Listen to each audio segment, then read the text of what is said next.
Today's, how about a Motion to approve. terrific, thank you. The minutes, has everyone had a chance to come over? Yes. And if so, may we have an approval? Motion to approve. Second. Thank you, thank you. Like you guys. Okay, the reason you're getting a chair's report as opposed to a chair/board report is we haven't had committee meetings or board meetings or even the MTA board briefing, which I will have later today at 2 o'clock. So that's all next week. So I will just be giving you a lot of what I hope is useful and good information. And if anyone has any questions, please feel free to ask. You may have heard subway crime is down. This is really great news. It continues to drop. It's down 7.8% year to date, down 26.6% in the last 4 weeks, and down 44% from this period last year, which is wonderful news. I'm noticing the trains are quite crowded. Don't know if that has anything to do with it or if that's a result of hearing the good news and not seeing the horrific blaring articles about whenever an incident occurs in the subway. Okay. So can we get a little granular? Averages lie. Is there any spike that continues in any particular borough or during any time of day? It's overall maybe down, but yes, I don't think I believe I read somewhere that there are parts of South Brooklyn and parts of the Bronx where it has not subsided to the extent it has subsided elsewhere. Let's be clear what you mean by South Brooklyn, because South Brooklyn is Red Hook and. Yeah, I don't mean that. I mean Southern Brooklyn. Southern Brooklyn, yes. They put South Brooklyn in the what I read, but they don't know the difference that South Brooklyn is. So the area we sort of yes represent is still spiking. I'm guessing it's the Coney Island area, right, and places like that. Coney Island is getting tons of attendees now and for the summer. Yeah. Yes. So do they say they're doing anything special to address? I have not heard that. Okay. Isn't it also that overall crime has gone down, but some crimes have gone up and some have gone down? I just can't remember all of the things, but they broke it down. I think assaults are down, but thefts may not be down as high as the assault. No, but not down. There are a couple that are. I'll get the details and I think grand larceny is up because if you steal somebody's phone. Yes. That's now grand larceny as opposed to being larceny. Do they count fair evasion as a crime that's a different separate? That's a whole different matter. Okay. So they're on the police department does break it down by precinct. Right. By where crimes are occurring and where arrests are made. I don't know if the transit bureau does as well, but They break it down by district. Can they break it down by district? Right. But if somebody from a precinct is arresting somebody, it's not necessarily going to show up in the district and vice versa. So the committee meetings are on Monday. We haven't seen the books yet. They don't break it down in that granularity in the books, but right, but it's a good question for the board. Is that also, is it where the crime occurs or where it's reported? Where it occurs. Because if it's done by, location, it could be. No, I think it's where it occurs. yes, That I'm pretty sure of. yeah. Okay, moving along. As you know, last week and the previous week were sweltering, and the MTA came through the bad heat pretty well. There were a few heat-related issues. The worst, interestingly, was not switches or rails or things like that, which have been a problem in the past, but the air conditioning on the R62 fleet, specifically on the #1 train. That train was the hottest of any lines. Yep. Those R62s. I'm sorry, it's time for them to. Radio article about it. Those were hot. Needless to say, the A division, the numbered lines are the hottest stations because they're the narrowest and all the cars have air conditioning now and they're blowing hot air into a restricted space compared to the B division, which were built later and deeper from the surface. So the combination of being close to the surface and having so much air conditioning blowing, the fans blowing into the tunnels makes it really hot. So those were the worst of the heat related issues. Even the chairman commented at one point, we have issues, but it's due to the age of our equipment, not the heat per se. And we do have really old equipment, and that's a whole other issue, which is coming up shortly. I will ask a question. I come in and I have loads of questions, but they pile up. This was asked to me a number of times. I couldn't get out too much, but I had people calling me with all kinds of complaints. And the biggest one is, are stations going to get air conditioned?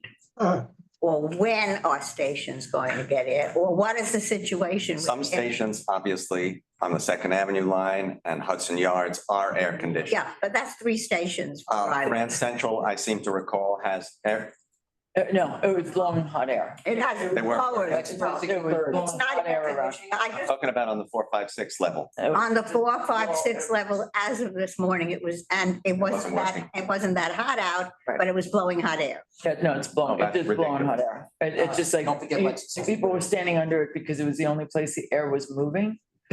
But no, it was. It's a good way to put it, yeah. Yeah. I haven't heard anything about that, and I think there are, I'm sorry to say, much higher priorities. Is this something that we were going to get if we had congestion pricing, Um, and now that it's been pushed? It was certainly more of a possibility if we had that source of capital funding. Yeah. I have not heard a word I about mean, it. that's what I've been telling. I'm people, likely that- going to that- hear something about that on Monday. So, the other issue, Sure. sorry, one second, the other issue is that the substations and the power sources, the subway can't accommodate that. Right now, I they're, mean, the extra electrical load. yep, they cannot accommodate the extra electrical load. Right, they were having issues accommodating, because they're old, they need to be replaced too. They were having problems accommodating just the regular load. I mean, that was one of the age-related issues last week. But that was something that was going to be dealt with if we had congestion Right, pricing. but air conditioning in the subway stations was not a project that we saw That wasn't priority. specified. I mean, I just want, and I will suggest this to everybody else, though. I don't know if you all get as many calls or complaints as I do, but now I have a steady answer. This would have been dealt with if we had congestion pricing. I would say there is a much better likelihood Much better. of it having. Well, this might, I can use the word might rather Might, than, yes. would have. Yes, But that's my answer now, which gets people even angrier it does. that we're not getting congestion Yeah. pricing, whatever the The problem things- is. Even if it wasn't going to be immediately addressed with congestion pricing, if you actually had CBTC on more lines, you would have had more frequent service. So your time at a hot station would have been less. Like, I wouldn't. That- sit that there for gets- 9 that minutes makes every sense. day waiting for a B train. No, I think this might, That's bad for me. 9, Well, you have a C and a B, so they don't go to the same place. no, they don't. Bright Beach. No, How come you're only interested in the southern end and not the northern end, Chris? I wasn't going to Karen. Brooklyn. So I was curious as to why is New Jersey Transit has so many issues with the heat? What have we done well or we just left or? Any number, because I'm on the rail users network too. So many people are talking about the irony of Amtrak having 354 miles of overhead catenary between Boston and Washington, but the 10 miles between New York Penn and Newark Penn can't be maintained. What is wrong with that picture? It's not hot anywhere else? I mean, it's, the governor of New Jersey has finally gotten angry about it, even though he has stiffed New Jersey Transit for years and years and thought he'd rectify it with a huge fare increase. And now increased fares every year will be on the docket, but there's no point to this. Something is wrong in the Meadowlands there and New Jersey. I mean, they also had other issues. They actually had one heat-related issue where the North Jersey coastline, there was a drawbridge over Raritan Bay. It didn't open, so it was stuck, so. But there's also been, I mean, there've been down wires. There's been, Cancellations. there's been Oh, the down pictures of wires that people in have Penn led to Station, cancellations. unreal. There have been track that have been overheated and that have warped because of the heat. there have been, with the overhead wire issues. We discussed this in the Metro North Railroad Commuter Council last week. The overhead wires on the New Haven line were replaced. And it was a big project. It was a big deal. Connecticut was involved in that. And there have not been the same issues because they did the proper state of good, that's state of good repair, but that's a big capital project.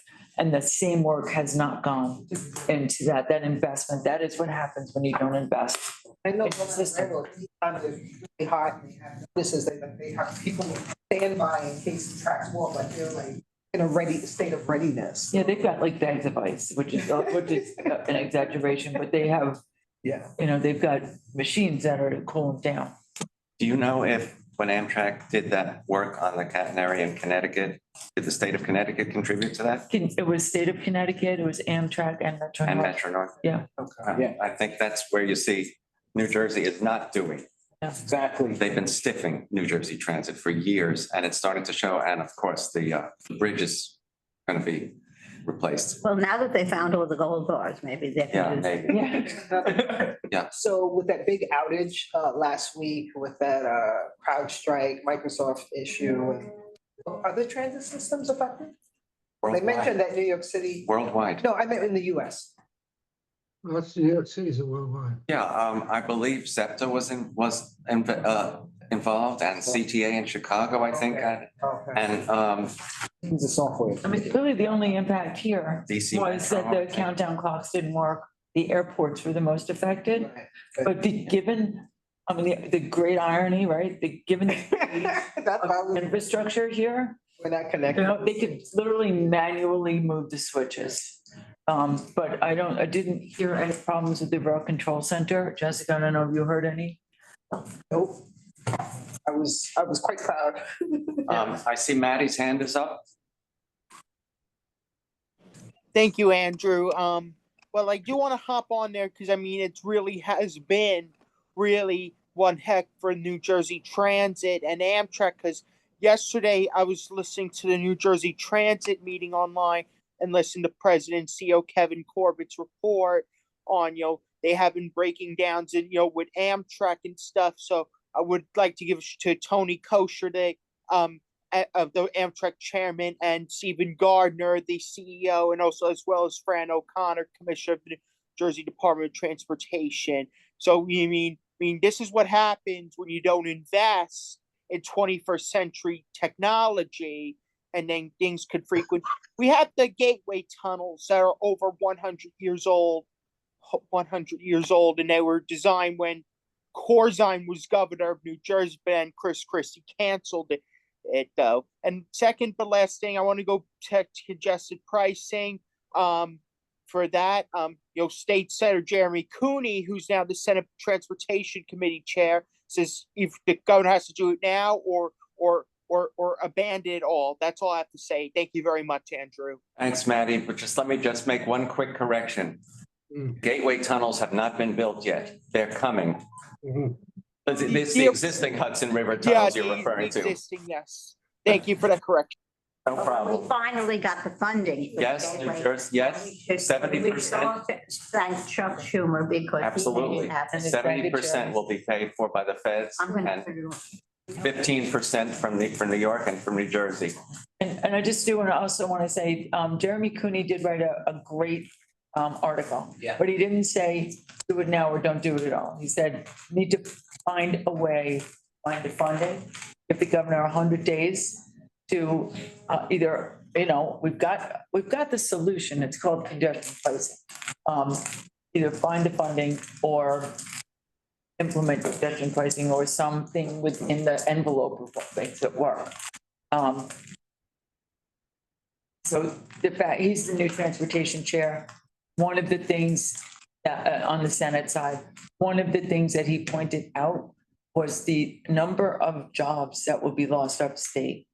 And that is going to be earth shattering in some of the towns. reInvent Albany pointed that out as well. Yes, and I congratulated them on getting. Contractors who would have done work on many of these projects, many or a few at least, come from upstate. So you're hurting them as well as. If you take 600 jobs out of a town, out of a small town, it could kill the town. Was that discussed at the press conference? Are you going to? I will, we had to leave after a half hour. Actually, it's only because he started late. We left after 15 minutes of the press, but we'll read that update. Because We will. I could have gone, but. We will. No, we'll talk about it. Let me move on, please. So some good news.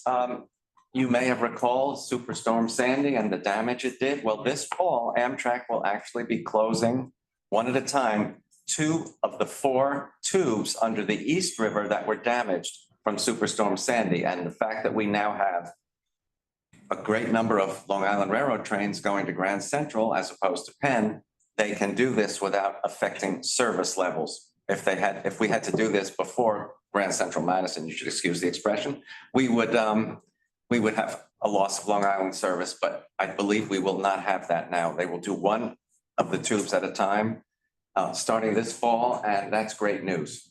So that's something to look forward to. Now, lawsuits and congestion pricing. You may have heard about lawsuits that were posed against the MTA for cutting bus service. There were several bus routes that were trimmed in, I think, 4 of the 5 boroughs, actually. And while I read somewhere that this was not the intent of the MTA, they didn't have people to operate the buses. You know, the old saying, we're running as much service as we can with the crews we have available. The lawsuit immediately demanded the adjudication of the lawsuit. Judge Engeron, remember him? He demanded. Pronounced Angoran. Angoran. He demanded that the MTA restore all of the bus cuts. Don't know if we had personnel to do all of that, but haven't heard of anything further on that score. The part of the issue was the reduction in overtime allowance. So if there was the need to restore the runs, that probably meant the reinstitution of some of the overtime, which then, of course, has an effect on the operating budget. And they were doing that because the operating budget was at risk without congestion pricing. And so they were anticipating, but they were ordered to restore all of those bus cuts. The irony is that, you wouldn't know, judges are just assigned by chance or whatever. And I happen to know Arthur Angoran, and he is a mass transit user. When we talk, he is, so that they got, the judge who got it would immediately say, restore everything and give us even more. So it's sometimes ironic, they sometimes work in a strange way. So, oh, I'm sorry, Kalia. Something after Kalia. Hi, everybody. Good afternoon. How you Hi, doing? sorry, I'm recovering from COVID, so you wouldn't want me to be sitting right Feel sitting better. right there. Lisa, you kind of answered my question, but I've been seeing a lot of ads of transit offering employment and soliciting employment. Do you think that's where this is coming from? That solicitation for employment to fill those spots and restore those services? Do you think that's where that is coming from? Because the solicitation is everywhere. Yeah, they've Been out longer before. Yeah, they've been looking to fill vacancies since COVID. They were not replacing positions that were vacant.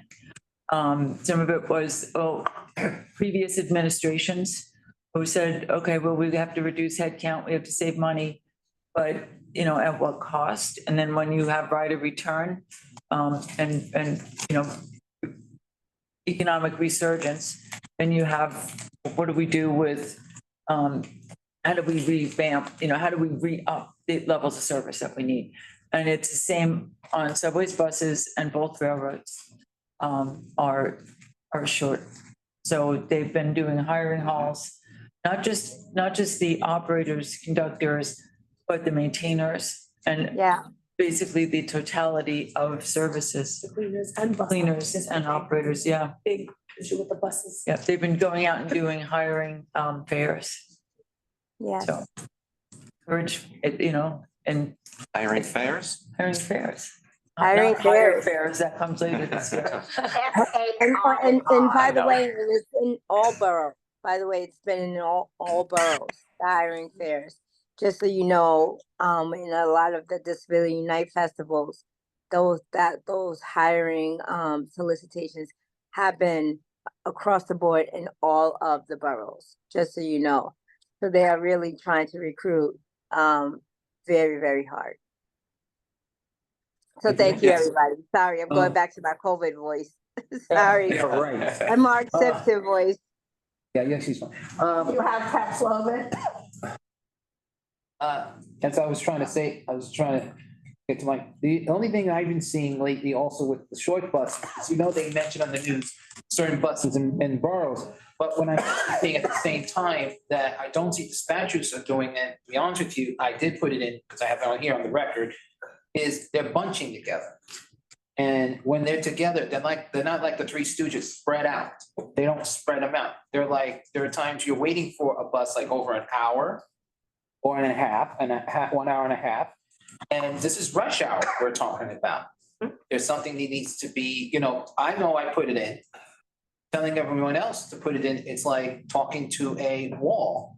Or really it's talking to a person that, Some bus bunching, is due to traffic conditions. I was just gonna say And traffic. the riders, because there hasn't been a bus in a Yeah, while. and there's also, First bus is picking everyone up, which Yeah. is delaying all the other buses behind. but Happens on the 41. Chris, bus bunching has been a problem yeah, as long as, at least for the last 40 years that I've been with the MTA. And no matter what they try to do with scheduling or holding up or having, even when they had one of those horrible people, the Eagle Eagle team, well, they would get on their radios and say, yes, hold the bus. It doesn't matter. I mean. no, it's something that what I'm hearing on the news, what they're saying is they're not really, those news people are not really looking what they see on the bus, because I'll use one bus, the Coney Island Avenue bus, which is the 68, which we all know, I can't blame the drivers. I will defend the drivers because they're trying to do their job. And if the bus is full, Trudy, you're 100% correct, but they have to drive perceived with caution. And I still put in a compliment to them because they're trying to do their job.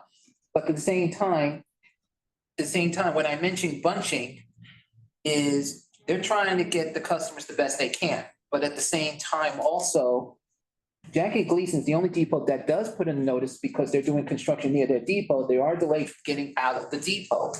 And to be honest with you, on their defense, it would be nice if the union will understand that the drivers are trying to do their job the best they can, but let's be fair to them too. But at the same time, they're also reminding the passengers that the bus is crowded. I'm sorry, there's no room. But if you have a wheelchair, they're trapped on the bus. And there is an issue on the Brooklyn end of this and other boroughs. We just need to be more open that instead of complaining about the buses, that are delayed, but we do need to defend the drivers because they're trying to do their best. But we have cars in the bus stops. We have people act very inappropriate and disrespectful, and it's not fair to them at all, to the drivers. Okay. Quick question. Yes. Did the judge give a timetable for the restoration or he said immediate? It's not. No, there's a TRO, so they had to go back into effect immediately. Immediately, because It should be in effect right now. I mean, his order was. Yeah, the service has been "I'll do it restored." now. okay, because, they do rationalize the bus schedules in the summer when school's not in session. So there is less service now. Thank you, Stu. There's And supposed to seasonally, they have bus timers and they adjust the schedule. So the hiring pools, is there a timetable for how long it would take to bring someone on after the training period? This is a great question for our guest speaker today. But one of the focal points of the lawsuit was that appropriate notice wasn't given before there were changes. Got it. To the public or the employees. That's all, yeah. Speaking of the congestion pricing lawsuits, Lisa, Jessica, and I were down at Controller Brad Lander's press conference today, albeit we had to leave to come here, but two new lawsuits to immediately restart congestion pricing were filed today by the City Club and by Riders Alliance, both of which are claiming the governor did not have the legal authority to pause it. She has. That was the first one. Yeah, that was the first one. The second one was against, it said that the decision violated New York State's climate leadership and community preservation Act. Correct. Yes. That wasn't. That was it wasn't environmental the issue, Sierra- that one. Sierra Club was the second That one, was the first and another environment. Sierra, so, right, so No, well, I know it was the City Sierra Club? Club. City Club led the one with, and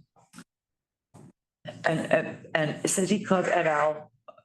With the law firm representing them, said that the governor doesn't have The authority to the do it. authority. And The second one was the Second one. Sierra Club.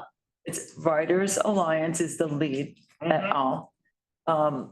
And that is the environmental litigation nonprofit Earth Justice, but Sierra Club is party to that. Well, the Sierra Club people say that they are the lead because it's an environmental issue, so. Well, that's not, I'm just telling you what. they can say it all they want. Their name isn't the lead on it. The petitioners are Riders, Sierra Club, New York City Environmental Justice Alliance. Yeah, So it's three of them, but it says Riders Alliance via. Okay, Moving on. you may have all heard that weapons Oh, I'm sorry, I just want to detectors. say, so the controller's press statement should be live on his website at this point with links to both of the lawsuits. Yeah, you will hear a lot more about these lawsuits today in today's news coverage, I am positive. Yes. So excuse me, aren't we still waiting for some of the other lawsuits to be dealt with? those lawsuits were in opposition to congestion pricing. That's what you're referring to. Yeah. But he's Like what I call the president of Kathy, what's her name? No, so that one, there was a decision on that. There were decisions on that. That's the Lower Manhattan Business Group and other business groups that said that they did not have standing to oppose it. And that one of the things that they said, one of their claims was that it would hurt businesses, but since it hasn't gone into effect, no damage. Any They don't, businesses, yeah. that was the only one that had any potentiality possibly moving forward after the congestion pricing went into effect. New Jersey, they're still waiting for a decision. There was supposed to be a second conference and both parties just said, you have everything you need. So they're waiting for the judge to come back and that keeps being delayed. So. But the New Jersey one was on a lot of the same grounds as one of the other ones, and the fact that that one was, it's, we will see what happens. But, regarding the governor's authority, but can't someone say the board itself took a vote? So, But the board took the vote because it was based on the governor's action. But it stands ready to move forward when the governor takes the action to reverse her decision. Which in essence, it's written that way that it's tied to her. Okay. yes, and it's in essence, it shows that the support is still there. So weapons detectors will be tested in some stations soon. It's not like you won't see them before you got there, so you'll be surprised and if you're carrying a weapon, all of a sudden you'll go to another entrance is more likely. It's got big evolve signs on the signs. They look like something and there likely have to be a police officer there in case one of them goes off. So it'll be pretty obvious where these tests are taking place, but I believe the mayor wants to test them and make sure that they work as intended. They don't cause unnecessary, lack of throughput, that people can still pass through, that they'll be accurate in what they test and show, like a small makeup case, even though it's like a lipstick container is round, like a piece of a gun is round, it won't set off. Oh, it's like a bullet. The lipstick cases, they're saying, but there are already 2 lawsuits that have been put in as of this morning by civil rights group. I'm trying to remember which ones now, but I think there were two immediately Yeah, I heard when it was announced. Civil Liberties Union maybe or somebody. It might be the civil, I can go look on my thing, because I got all their Is this the notices. equipment?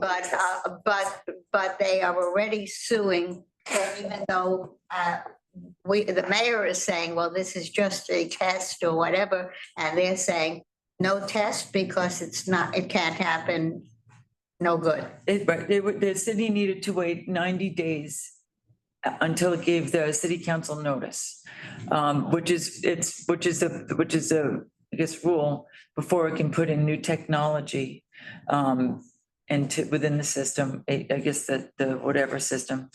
But the lawsuits say that there's no policy, there's only a draft policy that's in place for how to deal with it. But I think that the essence of the lawsuit is that even why are you testing something that we are saying is illegal? So even if the test works, you still can't do it. Well, it hasn't been I mean, that's the determined essence. to be illegal as of yet. Well, but their Something that- lawsuit is saying Yes. that. So the testing will go on pending, I don't know, adjudication of that I walk through these things when I go into a concert or a ballgame. They say when they were gonna This- sell. Or courts. These are the kind that were tested at City Field, they say. Keep saying. They're- And did they test these at Fulton Street earlier in the season? They showed them off at Fulton They showed them Street. off. That's the Yeah. same. So the rumor mill has this is that the city's gonna unveil them tomorrow. This is a New York City show, and the MTA is along for the ride. Okay. Is what I hear. Normally state officially. I mean, Jenna said this morning, it's all NYPD. Yeah. So they're great partners and it's NYPD. Yeah. So we're happy that they are leading. I do have a question. Yeah, you and then. Yeah, I know. I see Kalia's hand. We all can see the young and beautiful lady. And I think she's frozen, so I'll just let you know. Don't know. I'm not It's frozen, okay. I'm here, I'm Okay. here. Okay, question is, there is some concerns on a disability point, because some people Yes. might have. Oh, sorry. Thank you, at least some agrees with me. That's okay, that's all. Wow. Let me focus what I'm trying to say. I need that laugh. Part of the disability, some people are concerned of metal, brain, Yes. heart, Mhm. or hip. Okay. Is that gonna affect someone? Or No, I have a bar. No, because in the going through- airport, when you go through, unless you have. No, you don't want to go, it's a pacemaker. That's what I said. Is a whole nother. I didn't want to say face mask. But any other parts, when you go to the airport, doesn't trickle or set off any alarms, And belts, things- buckles, cell phones, things like that. They will have been tested for those kinds of Yeah. problems. Well, also, anybody who thinks that they make the things go off has something from, I know I have, because I have a bar that goes from here all the way up to my shoulder when I had my bad accident. And I have something that I just carry with me. Nobody has ever said, oops, you got something wrong. But so you can get that if you have any kind of metal in your body. Yes, and there's also, just want to be clear, just because Trudy said one piece was correct, there's another piece also, it's not just the, as Lisa said, pacemaker, there's also certain other things they put in for heart, to keep the blood pumping. All right, so, Just want to be very clear. so tonight I'm going to City Field. Yes. My husband has two new hips, a rod in his back, two new knees, a new hip, rod in his back and shoulder. So you'll let us know if he beeps when he walks. through, Yeah, and then I'm gonna we'll- let him know, and I'm gonna ask him about pacemakers. Yes. Okay? It's the same technology. Yeah, it's the same technology. What I was saying was. Can we let Leah ask her question, please? I'm She's sorry. fighting so long. Thank you, it's very quick. And in the policy, I was just very curious because of the durable medical equipment that is coming out now is made from different types of materials.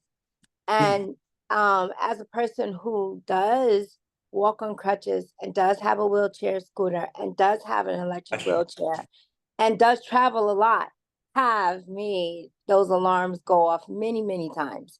So that is absolutely not true, that the alarms can't be triggered by some type of metal on your durable medical equipment. So it should be written in a policy and it should be tested, the different types of materials. And that should be brought up as a priority. I choose to get patted down. I can't see you, Lisa. I'm sorry, I can't see your head. I choose to be patted down to avoid, all of that. You know what I mean? All of that. But it is now with the times are changing and the durable medical equipment, those alarms can be triggered.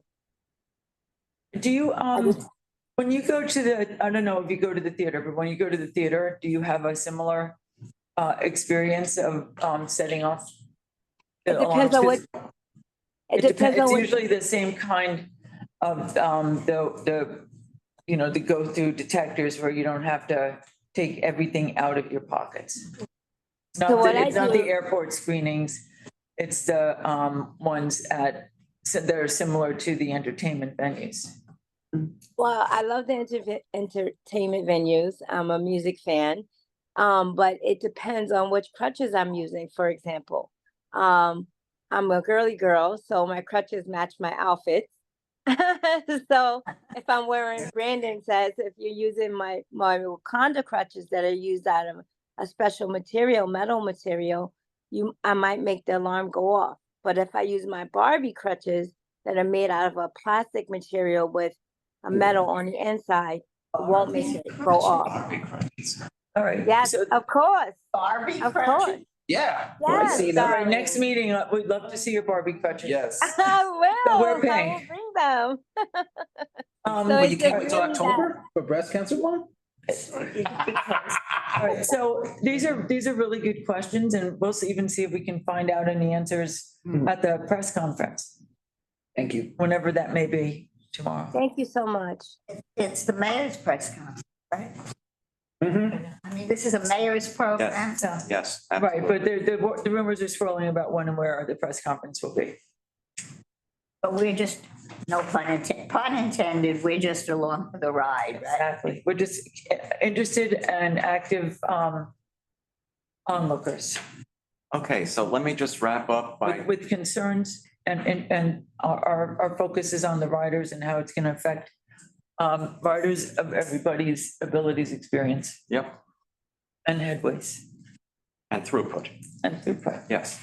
So, as you may have also heard, due to the pause in congestion pricing, many accessibility projects are on hold right now. We only have 151 out of 472 stations accessible, but as of this moment, the following stations are on hold. Wakefield, 241st on the 2, Brook Avenue on the 6, 3rd Avenue, 138th Street on the 6, 168th Street on the 1, 145th Street, a really important one, on the A, C, B, and D, 110th Street on the 6, 59th Street on the 4, 5, 6, Lexington Avenue on the NRW, And the 59th 7th Street is on Avenue hold. on the BDE, 42nd Bryant Park on the BDFM, 5th Avenue on the 7, Delancey Essex on the FJ, M, and Z, Jefferson Street on the L, Nostrand Avenue on the AC, Hoyt Skirmerhorn on the ACG, Kings Highway on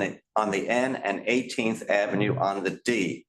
In addition, Forest Hills and Hollis are on hold as well on the Long Island Railroad, Can you which are tell enraging us- some Can people you as well. tell us which are not on hold? No. Do you have any idea? The ones that are in a certain package, which had been funded prior to this, like on my lines, I know 81st Street and 96th on the B and C along Central Parkway. Those are actually going through. They've started the Like groundwork. 59th Street, which has 1, 2, 3, 4, 5, 6 lines and ups and downs and everything else. Lexington Avenue and 59th Street is on hold. Yep. Especially Neptune Avenue on the F, it's also on hold. I mean, this is not great news, needless to say, for anybody. It's just a Especially for sign. me and Sharon. The good thing is that what the MTA has been doing prior to this has been, they have reached out and they have bundled stations with contractors, which has saved time and money on getting stations made accessible. And of course, you have the zoning for accessibility. new law, which has helped fund some other stations within certain proximity to a subway. Are they continuing the work on 68th Street, Hunter College? If Yeah. it had started, it's continuing. Yes. Oh, Yes, okay. yes, Yeah, Andrew? yes. Just to, because Q, I was briefed today with Q. Trudy, just to be your concern, Hunter College is still on schedule and it's halfway it's almost done. So I know, that, I go through. that there all the station, time. but just to add in, Andrew, there was another station that is also on hold. It's the Stewart Station, which is Neptune Avenue on the F. That's also been on That hold. wasn't on the list I got. That's interesting. Yeah, it was on the last one, unless they're changing it because what we're hearing from Q, there might be some changing because I mentioned this last month in the meeting. We need to encourage all state and city and federal officials, the support letters have to go out. He has mentioned this to all advocates, which PCAC's been a really big help with this. He said it last month in the meeting, this speaking. He's encouraging everyone. He has mentioned this even to you, Trudy, last month. He needs everyone to please put in the support letters at your stations. We need the support letters to the governor to. I was ready to say that. That's what. That's what we need to Q do. was very, very clear on. No, you're what right he would too, like us Lisa. to No, do. you're It's right. not, I need my station done. It's- Exactly. We need all of this work done. Right. Yes, and They're all important. and no, Lisa's correct, and I agree because congestion pricing is part of this. We need to remind them also about congestion pricing. All of us, and I can vouch, a lot of advocates who are on the screen, who also sitting behind me, have been mentioning congestion pricing. Because Jana heard us on the phones, we were on the Long Island Railroad the other time. Okay. Thank you. That is my report. If I learn anything really big next week, I will email it to everybody. Hi. So Lisa, I believe, oh, wait a minute. Does everybody know that city and state issued a list of 100 transportation people that were very important, and Lisa is on it? And Trudy knows something a little. Well, they contact me regularly in different categories, because I know throughout the. When he calls me, he says, "You've been in here enough." You know, give me other suggestions. And so even before it came out, which is in this week's issue of City and State, and it's an issue that has Jano on the cover, and besides Lisa being one of the 100, and Andrew, I'm already working on making sure that you get the next time. They usually do different categories once a year. They do, whether it's construction or whether it's healthcare or whether it's. Good catch. Thank you. Whether it's. Good throw. Anyway, so in every different category, so transportation will be sometime a year from now. But the story is also, it also has a quote from you in there, Lisa, Yes. about the email that you sent to Jan over that basically says, Please don't leave, Yeah. don't leave, please don't go. So, Right.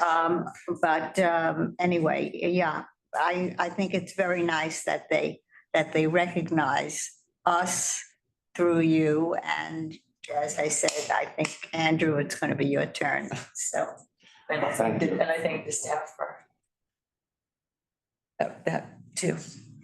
It's, you don't look good without a good team. Teamwork.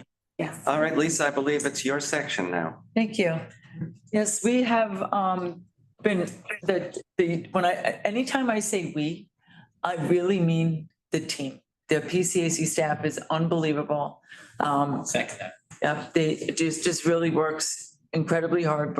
Jack was at the Queens Bus Network redesign last night. Kate, thank you for all your help with that. We're gonna submit our formal testimony, which is too long for Jack to deliver without taking 3 numbers. But he was on target. Yes, but I wrapped it up real quick. Yeah. We got 3 seconds left. All right. right. So we are How much? continuing to. have? 2 minutes. minutes. Yeah, Yeah, that's what I. he had 2 minutes and 5 minutes worth of words. So, but And it's I because we understand there were want some to. strong feelings expressed at that. So we want to, but we want to continue to, we're submitting what we have to say, but saying what the gist of it in there. We are continuing our focus on congestion pricing. Reiterating that the key is not solely about funding this plan, but about the three-legged stool that congestion pricing is.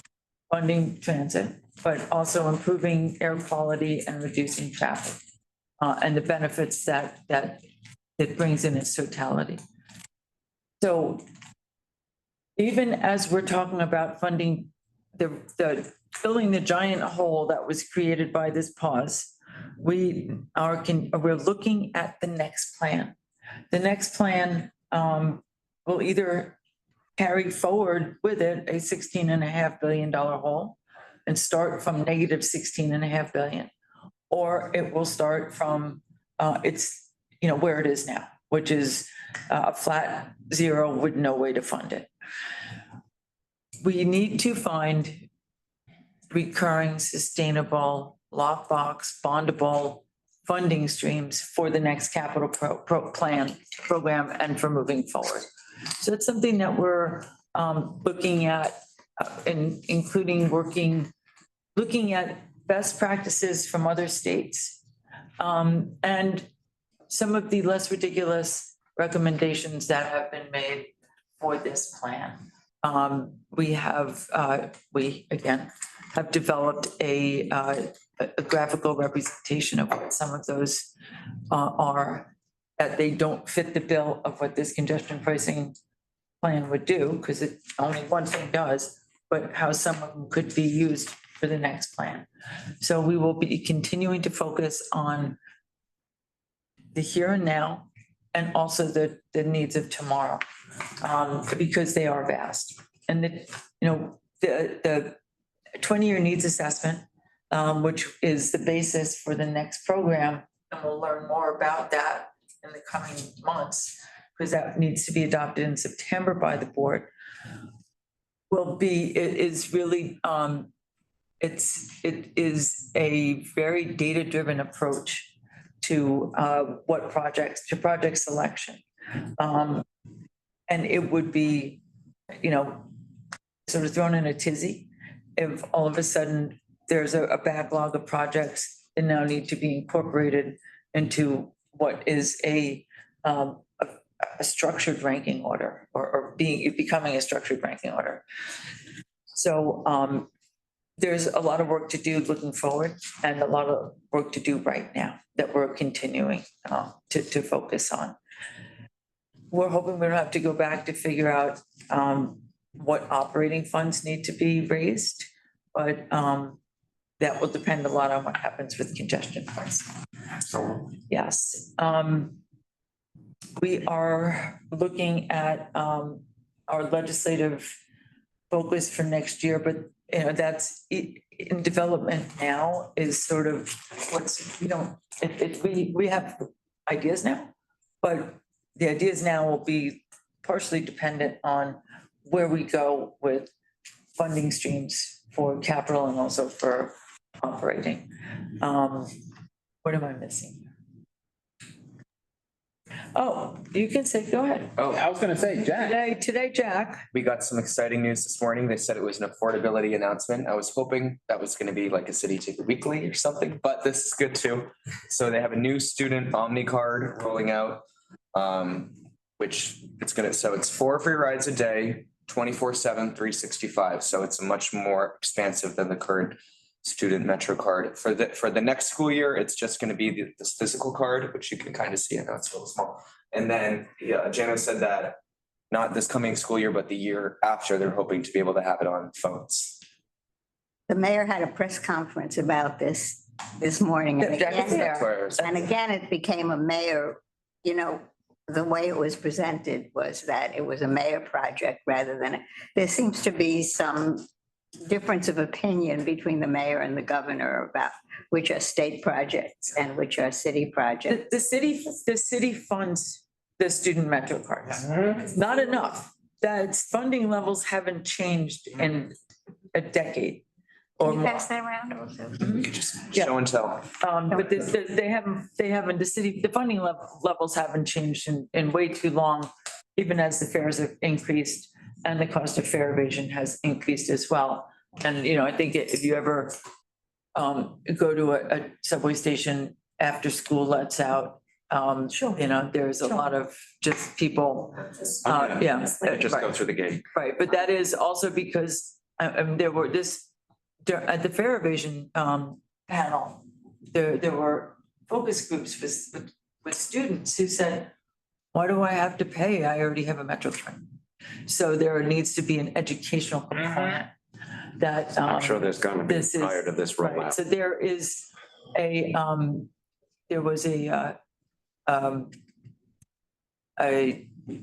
competition or contest, whoever tapped the most or swiped the most got a VR goggles. So I don't know if that ended or if that's gonna start or if that's gonna be every school year, but you know, Only for students? yeah, yeah. From an incentive to Yeah. skateboard They time. had us. Could we go back to congestion pricing for, I was just gonna say, it was cute. They had some high schoolers speak and they all said they're very excited, especially because now it's gonna be easier for them to go to after-school activities and things like that. So it's nice. And also the mayor took out a napkin because Jana was really sweating and went like. I know. Up his forehead. Every day. Student Metro card had. Wow. That's what she said. Trip to school, trip to something after school, and a trip home. Yeah. There were either 11 or 17 different kinds of Metro cards, Yeah. but not every student knew that. Yeah. So that if you had after-school activities, you could ask for a after-school activities Metro card. That gave you more transfers or uses. Yeah. The Metro card was only good, I think, until 8 o'clock. Yeah. Now it's all the time. And the weekends, it's great, because This like is if it's a high school student who has a job, Yeah. you can get to your job and use your Metro Or card. sports on the weekends. That's what Or it's being some type of like travel for school. They can also track where they were last Which week. is nice. Yeah, no, it's a And it great, gives them big improvement. like Aaron? tracking. I Yeah. have a question about fares. Yes. And I know we've been talking about raising, percentage of poverty level, but it struck me a couple of weeks ago, talking to a colleague, and they were just saying with the cost of rent, and what they have, left over to live on, and I was just thinking about it, like, percentage of your income to rent really should be a consideration, because I think a lot of people may not meet whatever level of, poverty that we're talking about, but those are real considerations. Oh, absolutely. But I think a lot more people in the city would qualify regardless of their income then. Correct. But look, the fact that we got it to 145% was a knockdown drag out. I know, but look how much money they're losing because people aren't paying. So- You are. I know, I'm preaching, I know. Please, to get even before you came on here, what went on, especially, I will say it again for the record, that we have to thank David Jones for really pushing this more than anybody else, because it was, first of all, it didn't even exist. And then when it did, I'm trying to remember what the initial, I think it was 100%. no, it'd be before 100%. It was less, it was like 80% or It was. something. Lower than 100. It was less than 100, and then it became 100, but we really all, and I'd like this to go into the record. and Everything the said in this room is on the record. Of course. But in the minute, in the printed minutes, so. It's in the minutes right now. Yeah. So you said it last Okay, one. let's do it. Well, I'm asking that it be reiterated. But now, can I get back to congestion pricing for just 1 minute? Because I'm going to make this request on behalf of an awful lot of people, and I won't even go into everybody from Dan Garodnick, who is on the board, to others, that congestion, and Sam Schwartz especially, that when a congestion pricing was first conceived, that's a good word, thought of, whatever, that it was not a financial mechanism. It was there as an environmental to clear up traffic. That's why it's called congestion pricing.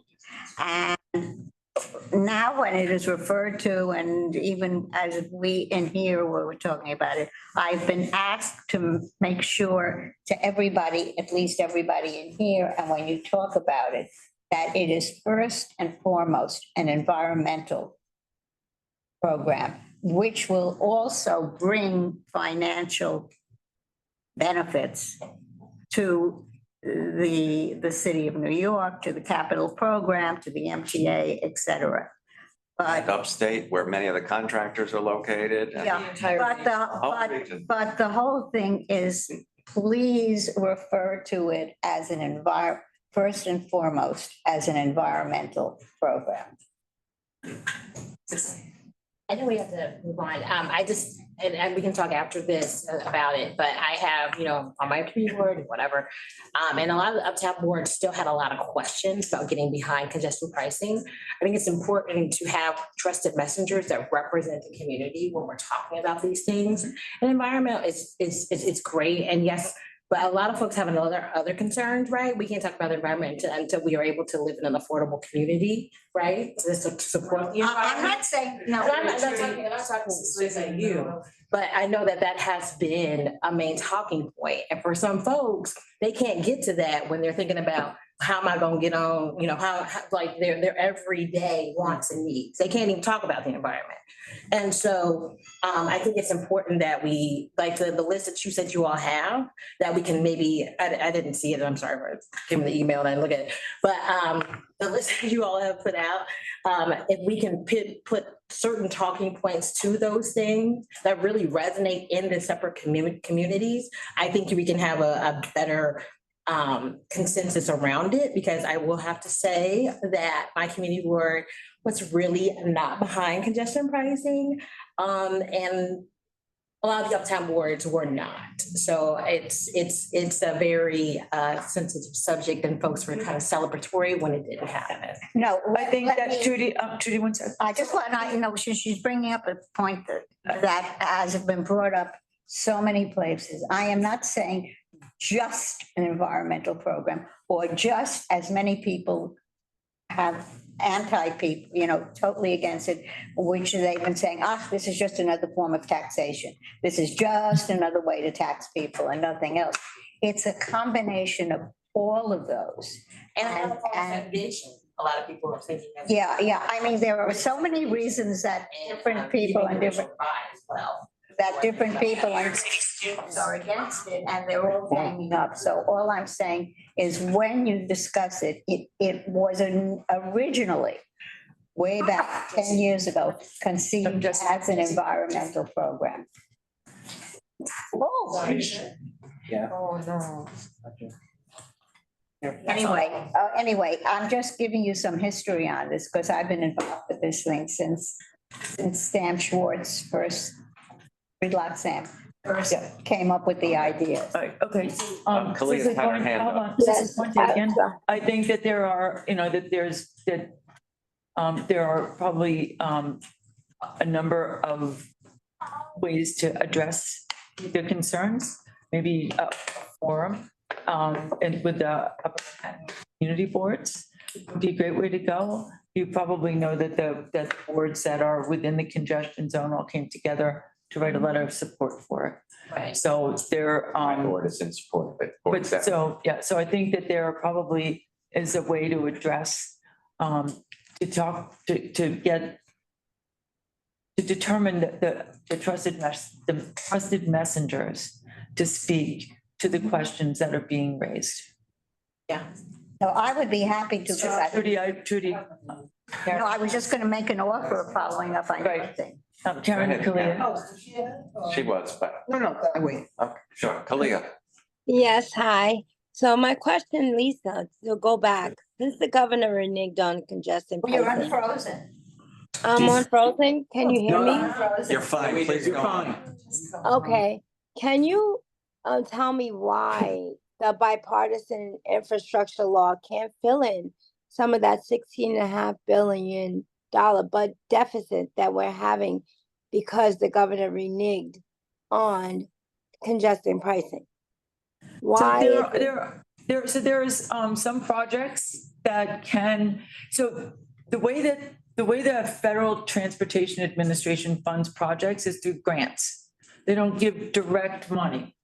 The Federal Highway Administration has a different funding stream and could probably say, well, there's no money for highway projects, here's a big check. The fund, you have to apply, they would have had to apply for specific projects or through FTA under specific grants. That is over because they had the funding for it. So now they're scrambling to see how they can reconfigure some of the funding streams that are still left and some of the projects that are within this capital program still. So taking a funding stream off a specific project and making it more adaptable to a variety of different offerings, so that they can say if there's an emergency, that they can use this funding to pay for that. It's also, the state could say, here's $16 billion, but it's about more than money, right? It's about reducing congestion, improving air quality, reducing congestion, and funding transit. It's also about funding the next capital program and finding a recurring, sustainable, bondable, and lockbox funding source for future capital programs. So that, this is there, it's a way to keep the projects moving forward. This is entirely an invented problem. So, the feds could come up with some solutions, and honestly, they're, to their credit, trying to find ways to address the mess that was left with things like, oh, there's not enough money to pay for the rest of the Second Avenue subway that the MTA is supposed to pay for. That was a surprise, a very unwelcome surprise for the federal government and for the Second Avenue subway, the Second Avenue community, and for everybody who's been waiting for 50, 60 years, 70 years for that to be built. And the businesses along, who've been anticipating it, and those who've been anticipating working on it. So even if they did get a grant for a project, if the MTA can't match that grant, then it doesn't exist. So that's probably a very long answer to your question. And that's why it's 16.5 billion, not just 15, because I think a billion of that is just the grants that we're losing. Right, and there may be more too. But that's it's short answer is it's complicated. That's putting it mildly. It's known as the mess. As the mess. Yeah. So I wanted to kind of respond in a way that I think Cicely brought up a really important point, that various communities don't always react the same way because the perspectives are different, the realities are different. And so if we're matching community boards that are supportive, then we should make sure that the issues, like, I don't know, I'm just going out on a limb, if they have limited transit options and making sure it's similar types of communities. When we talk about environmental issues, we really should be looking at it from an environmental justice lens, because environment alone, there was the discussion that it's transferring some of the environment to those other communities that are now going to take a brunt of the traffic changes. And so I think that maybe we should kind of look to see what kind of communities are similar and supportive, and then maybe there could be some communications, because I know where I live in Southeast Queens, and a lot of people in areas that aren't, driving is really important for them to get to work at these odd hours when transit's already not reliable. And so if we can kind of talk about what's good about the congestion pricing and for them to understand, I think that would be really useful. How it benefits all communities. Yeah. That's actually something that we have been working on in our congestion pricing working group that continues to meet at least weekly to talk about next steps. What do we do now? How do we address the issues? Not just the political issues, but the realities of the subways are melting down. The buses are, they're not going to be electric buses. The M3s are literally disintegrating. And the mudslides are not going to stop on the Hudson line. And the environmental justice organizations, several of the leading ones in the city are absolutely members of the groups that we speak with. Hey, Kate. Zoom crowd. Yeah, but, Welcome. we've been talking about having forums in Southeast Queens. Actually, several of the council members and several state electeds who we've met with have expressed very strong interest in Southeast Queens and particularly in the Rockaways and areas just north of that to talk about, to convene with their colleagues who may have been less enthusiastic. And to really discuss with communities who, everybody says, well, I drive up into the city all the time. It's like, maybe, but maybe not. There was in the clips today, there's an app, which I don't drive, so I wouldn't do it, but you can download this app to see how many times you drive into the congestion zone. Where is this? It's in the clips today. Can we put Lisa back on the screen and get rid of that funny looking character in the bottom? Thank you. That's much better. A funny looking character on the bottom with a big head. Oh. Thank you, Bird. Andrew, 1 second, I just want to. I'm sorry, Trudy, you've been distracting me with your hand in the air. I'm sorry. Okay, that's. But we were continuing to have those conversations about how best to tell the story and stuff. Cicely, That sounds like. interestingly, our community board has heard from the boards in Washington Heights, and those folks are so angry about all the folks from New Jersey driving, parking in their community, and then getting on an A Express train, that, so they don't have the normal amount of spaces that they're allotted to. There's people driving around looking for spaces, and that's an issue that many boards will be facing. So. That's why residential parking permits is a possibility. Yeah, that's what I. We see your hand. Put it down. Anything else Thank you. around that? Because I saw Mark Levine. Maybe I can put some light to I know, but we see your hand. People are asking for a test to see how it would work. I'm surprised that a place like Jamaica Estates, the end of the F line where so many people drive and park wasn't the first place that people thought of doing a test of residential parking, but it's worked in Boston, it's worked in other cities, and it's due for a test here. And so many people are registering their cars in other states, and if you had residential parking permits, in order to qualify for that, you'd have to have it registered in New York State. So we'd be getting that money as well. Yeah. New York State, or, well, I know it's in the state, but is it gonna be more specific to a locale? Because, Yeah, okay, so you have to be within a. but certainly you'll have to have a New York license plate. Okay. And there's so many, in my neighborhood, there's just so many plates from all over the country on the streets. It's amazing. Cheaper. They may be New Yorkers, but they registered elsewhere. Now, Trudy. yeah, if I may, about the community boards, I was very active. The community, unfortunately, the community boards, the people who work in wherever, they can have all the discussions they want. I think it's wrong, but unfortunately, they don't have a vote.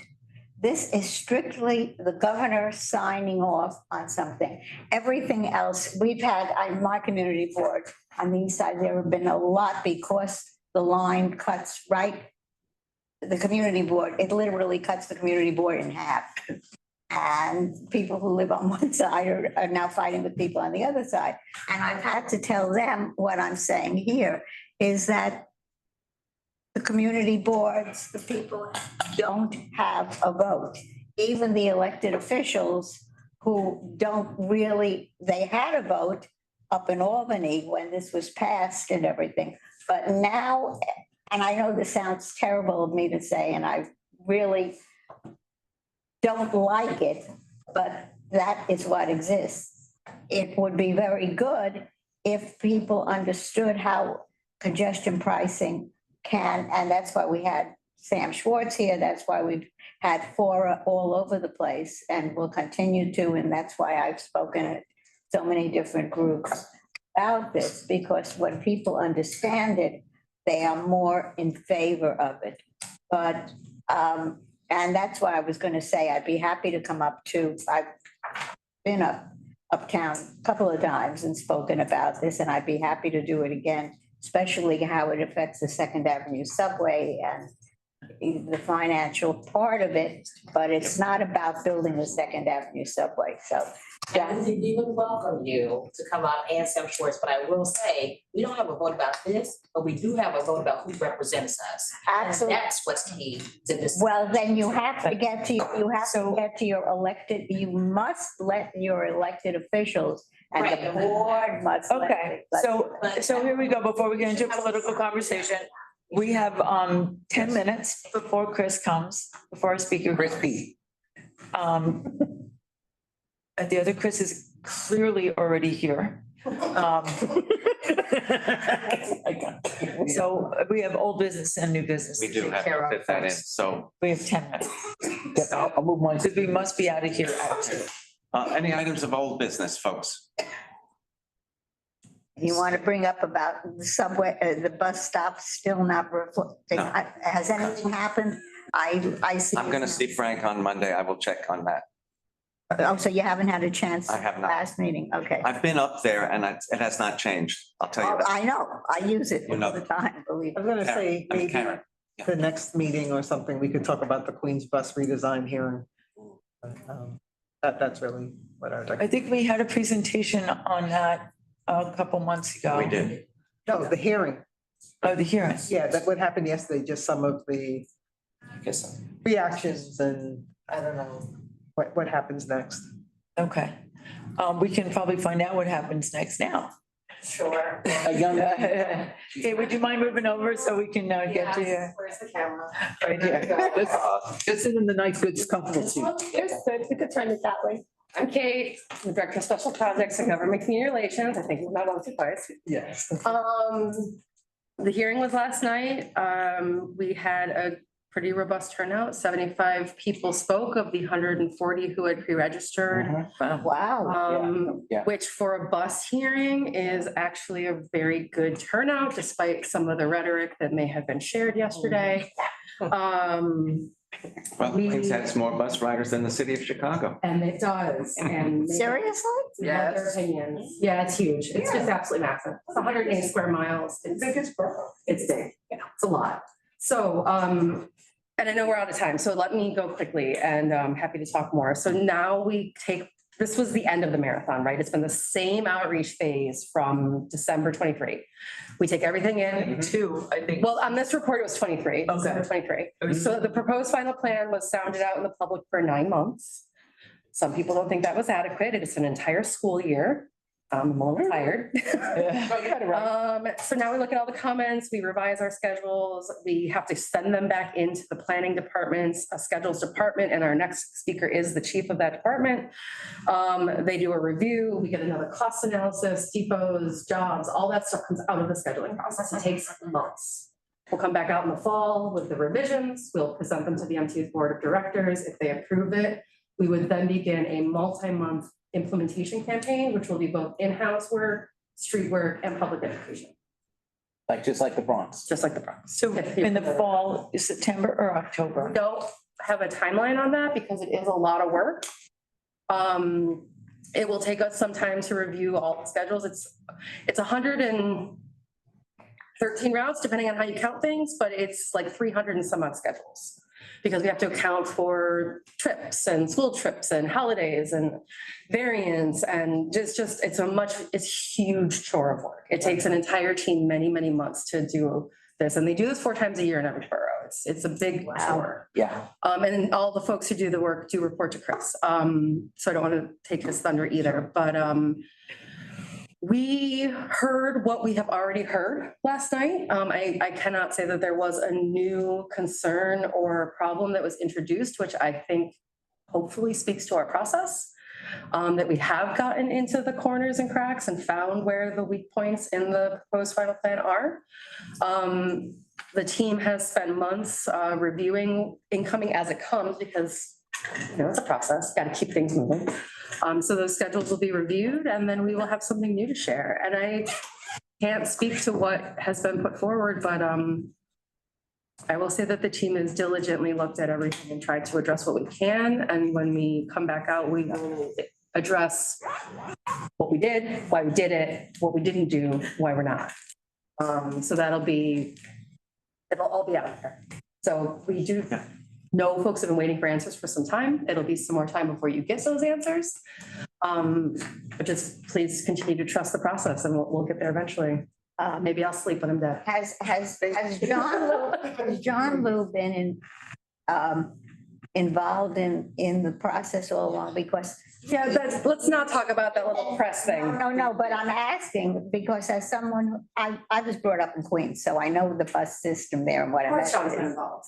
But what I'm saying is the way John Lou last night, and he got on almost every local channel, and he made it sound like this was something new to him. And so I'm just wondering about. That's not what his start was, and I'd rather not litigate it in public forum. I'd be happy to talk to you after the meeting about what had happened. Because I've had dealings with him over the years. He's been great on the project. Chris? Yes, as I was there also, and I want to say, Caitlin, it was an excellent because it was nice to come in. It was it was good to see the officers were there and trying to control. I actually loved the way the presentations, because I got a copy of it. It was really nice to see. And I'm saying this as an accessibility. Thank you for large print, because the one thing I will say this, and Chris. I'm trying to, if someone please don't interrupt me, please. It's very hard for me. I'm trying to. We're racing a clock. I'm trying to raise my clock, but I didn't try. I have to repeat. Let me try. I want to say thank you because it was an excellent job. I was glad to see MTA Police there, but, and the presentation, what they were explaining was excellent. Thank you. Thank you. It's all online. Yes. Maddie, you've got your hand raised?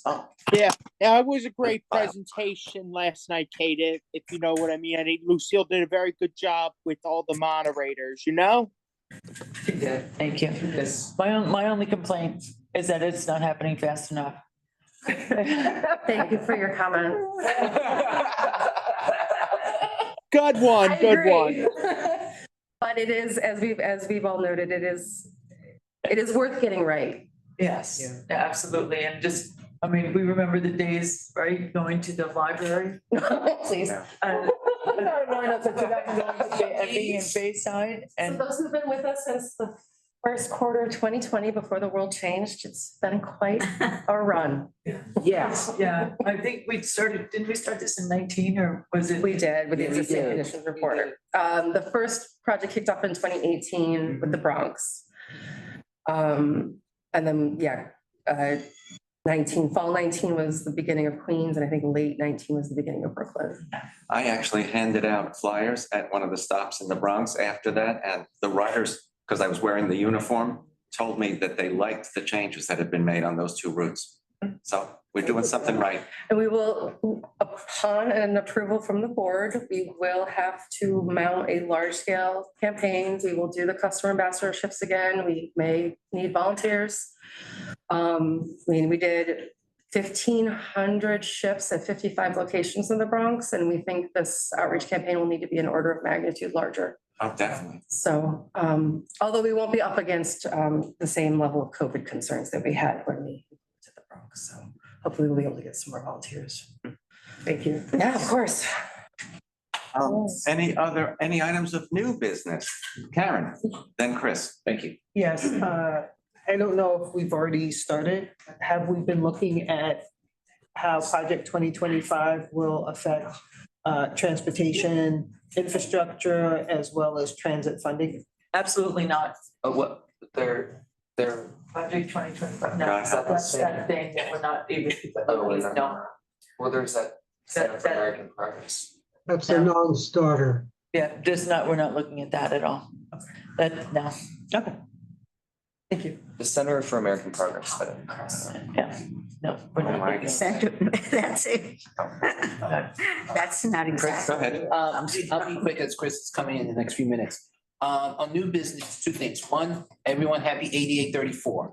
Yeah. Second thing is, and I already mentioned to Caitlin already. Glad to see that the Omni student cards are coming in. I hope we can get more leaflets and to pass it out to everyone. I'm just glad to see that what we've been accomplishing this year is still continuing in the next year's battle with not just congestion pricing, but accessibility, train stations and buses to be updated more. Thank you. Thank you. Karen, I do want to say that I didn't want to be glib. I'm not being glib. I'm being vociferously in denial. But I was at a conference last week on transportation funding. A national conference that looks at roads, bridges and transit and infrastructure funding. And from red, purple and blue states.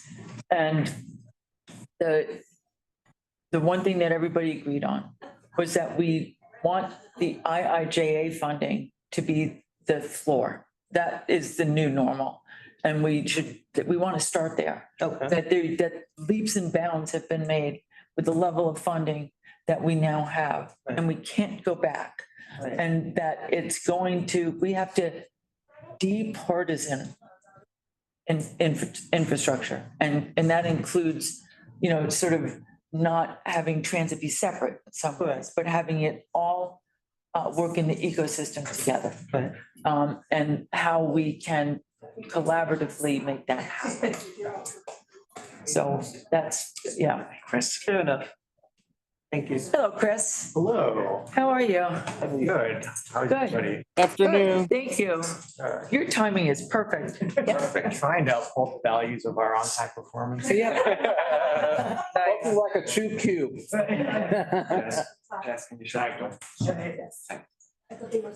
So folks, it's a pleasure to introduce Chris Pangilinan. I had it right the first time. Oh my God. Pangilinan. Pangilinan, yeah. Who's the head chair of operations planning here at MTA. You know that we've been always very interested in ops planning because we are very concerned with levels of service and if it's the right level in the right place. And Chris certainly has a good amount of history in various places here. So thank you for all you've done and will continue to do. My pleasure, thank you. Hello, everybody. With Andrew, gracious introduction, Chris Pangilinan, Chief of Operations Planning. This is actually my second time at New York City Transit. I was here 10 years ago in operations planning. I did rail planning there for a couple of years. Came back 2.5 years ago to lead paratransit and then took on this role about 2 months ago. So it's great to be here, great to meet you all. I'm happy to talk a little bit about operations planning and some of the work that we have planned and our goals for 2024, 25. Does that sound good? Anything else? Sounds good. Okay, and I can take questions, of course, later. So in operations planning, we cover essentially 6 major areas. Planning and scheduling for the bus and the subway. Those are the 4 areas right there. Plus, we do data analysis on our ridership, including data collection analysis. So we know our ridership patterns around the city, the bus and the subway. And then we also do our customer service and operations support team, also known as traffic checkers, who are the folks in the orange vests out there helping direct customers, as well as putting up the signs for the weekend and overnight work to alert people of what's happening, on the E line or the L or whatever it might be that we're doing construction on the weekends. In addition, they also collect data for us on the bus and subway just for ridership on our peak load points and crowding. So that's our team. As you can imagine, it's a lot of work to help ensure that we are delivering high quality bus and subway service around the city. So in terms of what I am working with our team on at operations planning, it's kind of a twofold. One is the existing work in delivering our short-term needs for the agency, which includes ensuring that we have a proper schedule for our bus and subway so that they have the best chance to have on-time performance and deliver their service, as well as ensuring that we are planning correctly for any short-term changes for bus and subway. As you know, we're working on the G train right now. That's a shutdown that's ongoing. My team there is helping plan work train movements as well as the bus shuttle on the surface in Williamsburg, Brooklyn, and or in Williamsburg and in Greenpoint, as well as in other parts of Brooklyn for that shuttle. And then we're also planning for a longer term shutdown of the Rockaway branch on the A line and starting in January. That's ongoing. That planning, I mean, is ongoing for that shutdown. So my team's involved in that. Now, to taking a step back, operations planning, I think we're all familiar with bus and subway and how that works. Our operators get into their vehicles and our train conductors and they deliver service. But all of that has to be orchestrated beforehand. And that really is where operations planning sits. We work on it with our subway and bus partners across the agency. And when we understand what our city needs, we take in our demographic information, ridership patterns, and look at what is the best way that we can plan the frequency of our bus and subways and where the actual vehicles go in the network in order to meet people's travel needs. And one of the big projects in that space is also on the bus side is the Queens Bus Network redesign. We just had a public hearing yesterday, actually. Chris was there. Yes. And Jack too. Oh, and Jack, of course, yes. And we had a great hearing yesterday on that. And that's going to be a big, look at the Queens Bus Network. And as Demetrius, President Critchlow said during his remarks, Queens would be the third biggest bus agency in the country if it was on its own, and, rivals the size of Chicago. And just imagine the entire city of Chicago redoing its bus network. That's what we're doing in Queens right now. Is it bus or transit agency? The largest bus network. Bus. Oh, bus. Yeah, just bus. Yeah, 800,000 riders in Queens. Chicago is just a little bit underneath that now, which is amazing. Yeah. 800,000 bus riders in Queens. Yeah. Yeah. Chicago, I think, might be just around that number too. Our other priority too is looking at the way that I want to look at the way we collect data.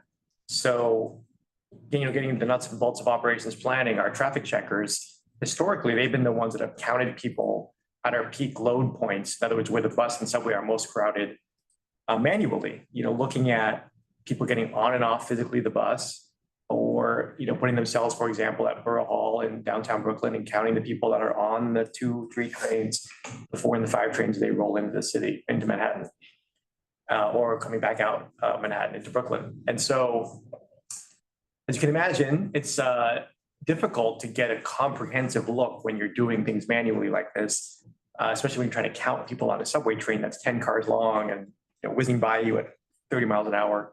But there's a lot of new technologies out there that we're exploring on the subway side, and my team is looking into this to find better ways that we can, more efficient ways and more accurate ways that we count folks and have more data, because we need data to do our planning correctly. And on the bus side, we're working with our folks on the bus teams to look at our automatic passenger counter systems to make sure that we're well calibrated on those and using those and rolling them out more and more into the system so we can rely more on automatic data collection. So I can kind of give a good overview there, I think, of our team. I can get into more details, but I do want to open it up to see if there's any specific questions about our work, if there's any areas that you want me to talk about more in the operations planning area, but I'm happy to do so. Lisa. When you look at the data, when you do your data analysis, you do OD studies, origin destination studies as well? We do. And how do you do them? Do you do them through NYCTRC, or are they regional to look at how many people transfer from one operating system to another, from bus to subway? And have you looked at 3-legged transfers and things like that? Yes, all that. So It's multi-layered. There's the big regional question, like you said, so we can take in other data sources like census and others. We'll feed into our models so we can say, how many people are coming, for example, from New Jersey and the Penn Station, and we need to have enough capacity to bring them throughout the entire city after they do that. Or coming in off the railroads, right? Metro North Long Island Railroad, we have, of course, better data with that.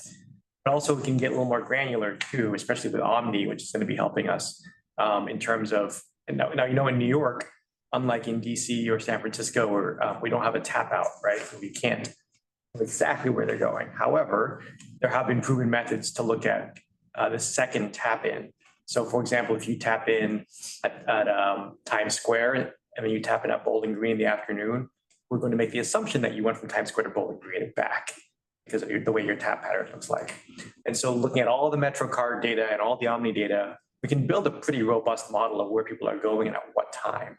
And not individuals, but more just numbers. And that way it helps us understand the general passenger flow throughout the subway and the bus system. And that way we can use that combined with our automatic passenger counter data, as well as the traffic check data I mentioned earlier, to get a pretty good picture of what people are doing throughout the system. Yeah. Hi, Chris. As one Chris to another, which everyone's saying, I know you were going to say it, Andrew. I wasn't actually. You're thinking about it. Anyway, what I've been seeing lately with party planning, when you guys do your geo for the G. Yes. First of all, I'm glad to see the shuttle buses are running. Yes. I'm glad to see, and Katie, make sure you hear me saying this loud and clear. I am glad to see the signs are up saying the last accessible station. Yes. That is the one thing, Q and I and everyone in here, and I say everyone, I don't have to mention every name. Glad to see the signs are there. But when it comes now, next phase 3-1, we really got to be extra cautious because Bedford and Nostrand is not accessible. Correct. To getting to Church Avenue. Mm-hmm. So if someone's over there in Bedford Nostrand, Houston, have a problem. So we really gotta try to work on our plan because a lot of people, what I'm seeing, are gonna go, how am I supposed to get to 7th Avenue Methodist Hospital? That's because that's one station I know everyone goes. Or Church Avenue, because those are the two accessible. We just need to have a little more information to go out in that part, because phase 3 is the strongest. I don't see an issue with the Franklin Avenue shuttle because everyone's glad it ends at Park Place and they can just jump on around a bus, which they can go, oh, what a difference. But the concern is the signage needs to be up more accessibility. Everyone's not happy that the Franklin shuttle ends at Park Place. It should go from Franklin Avenue and Fulton Street down to Prospect Park. I agree, but there's only one thing, Andrew, they're not complaining. At least the station is accessible. Well, but everybody's not happy. Well. You used to have a connection to the sea line there. Well, you know what? I'm glad they're finally fixing the bridge. So you know what? Let them fix the bridge because I don't want to see the train on the wheel, on the street. I want to see it going through back and forth with no issue. We don't want that either. Yeah. But yes, for phase 3 though, absolutely, yeah. We had a really good collaboration with a lot of teams were involved in that, including Q's office. So that we have those accessible transfers. Guilty. And not just for the G, but anytime we do this, absolutely. And the thing that people are really commenting on about the G train shutdown and the shuttle buses, how great it is that the shuttle buses are on all the apps too, so you can see exactly what their schedules are. Thank you for bringing that up, Andrew. That was actually a big, that's a great point because it actually took a lot of effort in the back end to make that work, but I'm glad we did it for that. People actually love it and really appreciate it. Yeah, hopefully it will help also happen when the 7 gets shut down again. Yes, that's been a big. This is something we're moving towards, is doing this for every shuttle that we can. That would be great. It also helps with our data collection too, because we can identify them in our data stream. So it's a B98 bus, so. So Khalil, I know that you've got your hand up and Karen, you do too. I have one thing to just want to add about the G. Somebody on one of the stops said, even though the G is running where they are, it's not running like in 5 stops. And there's no sign at their station warning people that, and it's a stop, it's 7th Avenue where they could go to a different station and get on a number of different lines. So it would be helpful to have it anywhere there's a G. Oh, I see what you're saying. Yeah, so that people can make choices downstream and know that I thought everybody knew. But, Well, the shuttle bus will eventually be taking people to where the F is running, and that will be running at those stations. But they could take a different line and from the beginning. Accessible reroutes. Without having, it doesn't have to be accessible. It's just any reroute. Any Where they can take one line instead of having to change. I think this is gonna come up not just on G, but for example, the Rockaways, we Yeah. do that one. People at 168th Street should know, and Yeah. 205 should know that's Yes. happening, yeah. Right, so that you just know, like, what just happened, right, yeah, sorry. Talia, I think I saw you and then Karen. Sure. Yes. Hi, Chris. It's Kalia. So we can see you. Hi, can you see me? I can, yes. Question to you is, in collecting this data, are you taking into consideration the paratransit omni testing data in your planning? And are you taking this into consideration? Because you know, as you know, the busing is the best alternative to the trains if you are a New Yorker with disability. You know, are you guys taking that into consideration when you're collecting data? Great question. Actually, on that point, in terms of the paratransit, are you talking about the paratransit, like to transfer to a bus, or just like where paratransit customers are going? The Omni caution solving. Right, but did you mean like to get at where paratransit customers are going eventually, or where they are transferring to the fixed route system? What do you mean by that? I mean, I actually mean both. I Both, actually okay. mean both. Mm-hmm. Yeah, so in terms of like where paratransit customers are going, in general, we actually have better data just from paratransit itself, because when you call in or use the app, we know exactly where you're getting picked up and getting dropped off. So that's really great data. And you bring up an interesting point though, which is transferring to the subway or the bus. As this pilot expands, that will give us even a richer data set with the Omni. So yes, we will start to work with Omni and with paratransit to pull that into our system. So yeah, thanks for bringing that up. That's a good point. Karen. Yeah, so I wanted to bring up, oh, hi, by the way. A couple of themes I heard last night, the Queen's bus redesign hearing. One was that there's a reduction of one-stop rides, and so that there would be not just one transfer, but multiple transfer buses. And so two things came to mind. One was that it's capped at one transfer. And so someone made the point that on the subway, you could have unlimited transfers between lines, but with the bus. Is there any consideration based on that information that you've heard, more people having to take more bus rides to get to the same destination? Maybe the three-legged transfers. Yeah, it was an interesting point that was brought up last night. It is something that I've talked about with the Queen's bus network redesign team. There's a couple aspects there. One is the connectivity of the network, and then two is how you actually take advantage of it. So the subway comment was good because generally, there's some exceptions to this, but when you swipe into the subway system, you have access to almost all 472 stations at that point. Might take you a while to get there, but you can do it if you know some upward transits. On the bus system, you do have to tap twice though, right? And so what we want to do, and the team's working on this right now, is to make sure that when we have the new Queens bus network in place, that people can transfer for a single fare, especially throughout the Queens. We want to redesign the network such that people have more connections in the good way, that they can get to more places in Queens faster, more reliably, which is a great aspect. And if any reason it takes another transfer than it didn't before, maybe they had a single seat ride, now it takes two rides, maybe they had two, it becomes three. We do want to make that seamless. And so we're working on the back end to make sure that is possible on there. So the other aspect of that, and it's not just limited to Queens, I think about this whenever there are connections, is the placements of bus stops and of course the timing of buses. And I know that you can better time because you have, tracking on buses to make sure those connections, but elimination of bus stops also, is the bus stop right next to, is it on the same side of the street, or does it cause someone to have to cross the street and come back? And will some of those stop locations be reconfigured to ensure that there are better, more seamless connections, especially with elderly, disabled, or as someone said, people who are just lazy? Yes, people had a way with words last night.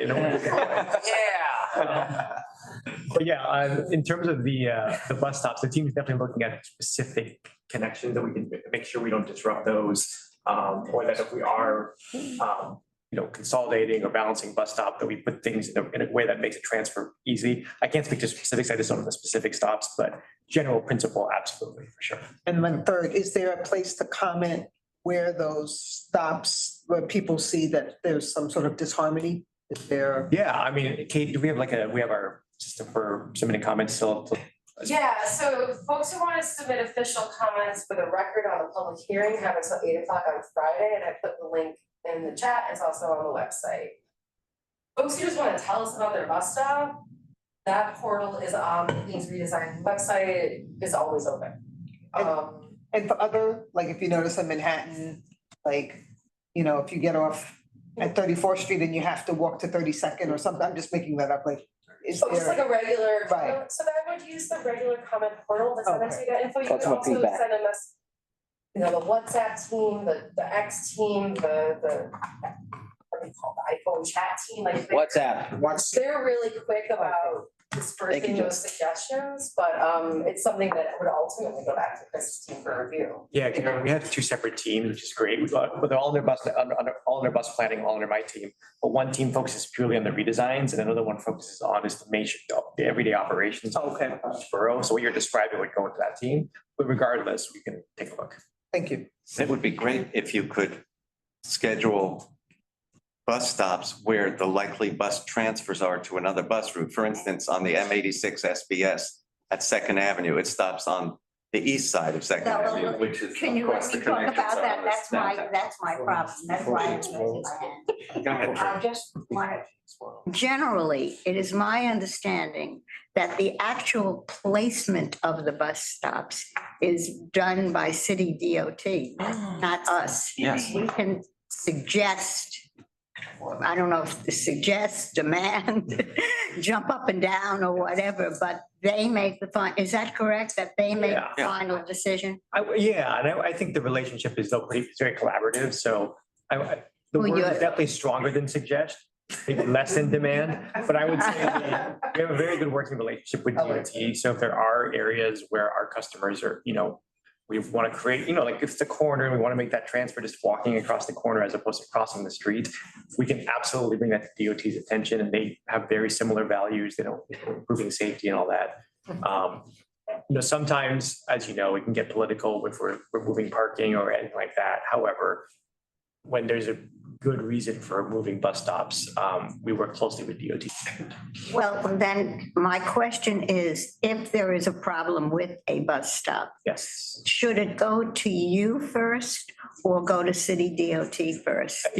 We handle it, I think it would be good to go to us. Like if it's for example, a certain bus stop is in a place that we think it should be in a different location, come to us and we can work with DOT on moving it. Well, has Andrew spoken to you about my specific problem? No, I spoke to Frank.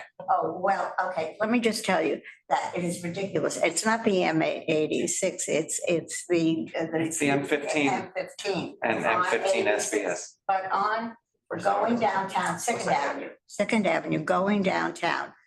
There's a block-long stop between 86 and 87. Uh-huh. And the SBS stops there and along Second Avenue, there are certain stops that the SBS.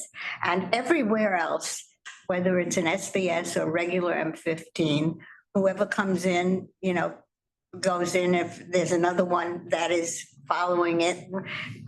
For some reason, that block, the regular M15 has a stop in the middle of the block, and the SBS has a stop at the end of the block. And it is ridiculous. I mean, people have actually gotten hurt running back and forth between the two because the regular M15 will not go up to Front of the block. the front of the block. It's And the considered an 87th Street stop, And- interestingly, and- whereas the SBS is considered an 80. I mean, it is so Block. ridiculous, and I have been fighting this fight, if I do nothing else, in my 40 years with the MTA in various ways, I am going to get this resolved because it's a stop that I use all the time. And it is really ridiculous. And people who know me already, will say, as they run literally like mice, running between the two things. It is really ridiculous. The next stop where there's an SBS and an M15 heading down is 68th Street. And there, one bus pulls in and then another. I mean, and there's no saying, well, this is my stop and this is the other guy's stop. So. And it would be even more convenient if the countdown clock showed both the SBS and the regular M15. No, but you have And it two doesn't. different, that it is treated as though. Two different stops. Things, but you don't live through it. I live through it. I live through it. I use that bus frequently. I change. Okay, but and You both live through it. we both live. You both live through it. All I'm saying is since I have, Any since number. I have the person who maybe We all can live do through it. something about this. We all live through I it. would so appreciate it. I And think then that's the main. you can Yeah, I'm contact. sorry, Trudy. I don't mean to interrupt you, but I'm sorry, everybody. But with the M15, I think that is a line that needs to be evaluated all the way across the board. Because that's not just an issue that is happening at 86th Street. It happens down at Delancey and Essex as well. So it might be separate that stops. happens. Yes. It happens all down the line, not just where you are experiencing it. It's a line that needs to be reevaluated. Well, the southern terminal is different depending on whether it's the local or the SBS too. So. Right. Yeah, I think I know what you mean, because I'm in Central Park on the weekends. I take the M15 back home at 86th Street, although now I'm gonna look at it closer. So now that you're you- experiencing it too. Yeah, so it's gonna be.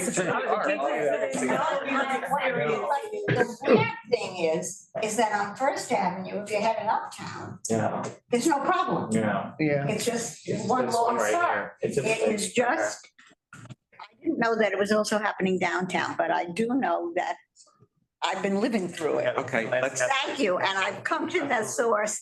Thank you. Yeah, so much. Thanks for looking into We'll that. take a look at this, a second, 86 and at Delancey Essex here. Any other Anyone? questions for Chris? I have another Parents, question. yeah. So I noticed that when there's like major construction, like say a building and there's scaffolding and they move a bus stop, it doesn't always get moved back after the construction. is complete. What's that time period? Like that it should come back? I mean, it should go back when the construction's over. So, I mean, that's our coordination with DOT to ensure that it comes back essentially. Yeah, that would be, soon, maybe not the day one, but it should be pretty soon though, like, within a few weeks ideally, or within a week or so ideally. So, yeah. Thank you. Jesse? Yeah, Hey. I like to address my bus route. Yeah. Avenue Bay Ridge, front of the post office. You have people always blocking the godforsaken bus stop. Where this happened, I had to tell people to move nicely. So is there a way that bus stop can be relocated on the other side and across the auto dealership? I mean, those are kind of things we can definitely look at with Please. DOT. And not just that, and the also one on the corner where, damn, Cannon Expresses, people blocking that B1, start point, they're still blocking. If you wouldn't mind submitting that like in writing to me or to the. Chris, I already. Send it to me, I'll forward it to Perfect. That would be helpful, because then I can just forward it to the team. the to look into the streets, not Also, a restaurant. Yeah, give me the streets exactly. You have road drivers soon. They ignored me once. I was gonna call, they ignored me and this other person who had a baby carriage or something. They ignored me, it's got out of control. It's the B1, it's the Omer Park personnel. For driving us insane. And a few others, I'll send it to Jessica. Sure thing, please do. Other than that, that's it. Thank you. Okay. Thanks, Thank folks. you. I have a board briefing. Sorry, I have to run. We are wrapping up here. I have, not running, I want to ask you a question. So I can't, I live at the end of a line or the beginning of a line. Does the driver open their door? Do they say this is the last stop if the bus stop doesn't indicate it? You mean like when they're approaching or beginning the route? That's for a layover spot, Yeah. but it's also the end of the line. But it could also be on an app, it says it's the beginning of the line. Yeah. I'm not saying it's gonna change when, with the redesign. So, but people always say, is this the bus stop? Some drivers open the door and some drivers say, no, this is the end of the line. You have to wait over there. Yeah, so the layovers are not always at the first bus stop. So if they are, then they will, if they're, I mean, they don't have to necessarily open the door. Actually, that's more of a Frank Anacaro question. I don't want to speak for the buses, but generally speaking, it's not always the same, the layover and the pickup. Okay. So the best, as a passenger, the best aspect is to go to either the pole or where the actual free bus stop is. Sometimes the reason why they lay over away is sometimes the operators doing the bridge just to chill for a bit before they come up and stay. Right. No, I get that. It just, because the app says this is a bus stop. Yeah. So it will be. It will be. It will be a bus stop, yeah. It will be. And under the redesign. Yes. But not yet. So, all right. Okay. Make a motion to adjourn? No, hold on. I know, does anybody else? Marisol has. Marisol, did you have a question or no, that's my hand? No, I'm good. I'm Okay. good. Thank you very much for all that you're doing. Okay, I know I have a lot of questions today. I think Karen had one. So I'll First get- question, if you get on a bus and the bus is supposed to go to, I don't know, let's say 41st Street, and the bus driver says, oh, I'm only stopping at 32nd Street. Are they supposed to give a reason or is that just? A friend question. They don't, yeah, it'd be definitely a Department of Buses question, but a lot of times it's a short term for a reason. Do they have to give a reason? Not necessarily, I don't know, actually. They don't always, but I don't know if that's required. Some do tell them they're supposed to, they're late. Yes. All right, Stuart. Yeah, so with your last data collection effort, have you seen, for subways, have you seen any major increase or decrease on any particular line on any particular day? Nothing in particular on any line that stands out. However, we have seen a steady increase through June, which is great that we started hitting 4 million more regularly. On all. Combined, yeah, on a weekday. That obviously falls off in the summer. We're like 3.7, 3.8 now million. Mondays are coming up a little bit more than they used to, indicating that, return to office is having more of an effect. Fridays are still lagging and they probably will lag for a while. Which maybe that's healthy for society. I don't know. I think that's a different topic. But that's what we're seeing right now in ridership.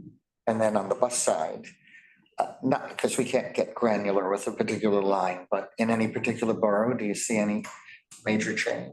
I haven't looked at it closely to see any particular change, but it's generally been, our load's been marching upwards as well. Big standout though, I mean, is both, what is it? Not the bus or subway necessarily, although those have been growing up. It's bridges and tunnels are over pre-pandemic numbers. Perfect. More cars. It pays for the subway. It pays for capital. So more cars and more, and then paratransit is also over 100% too. So those are the two modes that are up. Well, I was getting at express buses. Oh, express buses. So those are going back up, but we're still we're not close to where we were. Yeah. Okay, thank you. Jess is leading the charge in the express. So now that the buses are getting busier, everyone's still stuck on that, like, I take up 2-seat mentality. Yeah. And like, I get on the last stop before it goes into Brooklyn and like, everyone's got a seat. So I'm like, excuse me, could you move your bag? And So people like get annoyed with you. Like, they look at you like, ah, and I'm like, Is it like you pay for 2 seats? I'm like, not my bad. Like, I asked nicely, but yeah, people have that mindset that like, I got the whole road to it's like myself. that scene in Forrest Gump, right? Seats taken. Seats taken. I gotta ask Frank if they could make an announcement and start playing it again, like, please be courteous, like, we're back to. Amtrak does that now. Yeah. Yes, they do. They will make you pay for your second seat. That's right. Yeah. Yes. I do have the last question. Do you think so? Maddie's got his hand raised, but listen, it's 2:00. We have to go. And he's got The quick question. I'll be quick. It's a whistle if I don't get interrupted. Chris, as you know, the fees now increase. Yes. As you know, now they split the fees during the midday going to Bedford Park and 145. Yes. With no notification. I'm not complaining. I just want to know if we ever do that, if it's still doing, can we have notification? Yeah, we can. I mean, like just for the committee, you mean, or for like the public at large? The public to know because they're not complaining, they're just confused. Yeah, and so that was an interesting one, and other things are like, because it's not a and not every trip goes to Bedford Park, and also not, 16 minutes. right, and it's not on the weekends, because we doesn't run on the weekends. We never ever will. So it's one of those things, is like, do we want to delightfully surprise people with a bee, or do we want to tell them and they're disappointed when it doesn't come very often? Oh, So surprise them. I think what we're going toward is. Surprise them, thanks for. Surprise them. But yes, no, those are things that we also weigh in OP, these issues. And they're running far. You know when the 7 Express is coming back? That work continues in the center track right now, so, Okay. yeah. Thank you. Thank you so Thanks for much. having me, guys. Good to see you all. Maddie, did you have a question for Chris, or is this a new business? Quick question. New business, but I'll save it as old business for the September 12th meeting. I just want to say happy 8834 and enjoy the rest of your summer, everybody. Thank you so much. You too. Thanks, Maddie. Okay, thanks, everybody. Bye. Thank you. See you on YouTube next week. Bye, enjoy. Bye, thank you. Bye.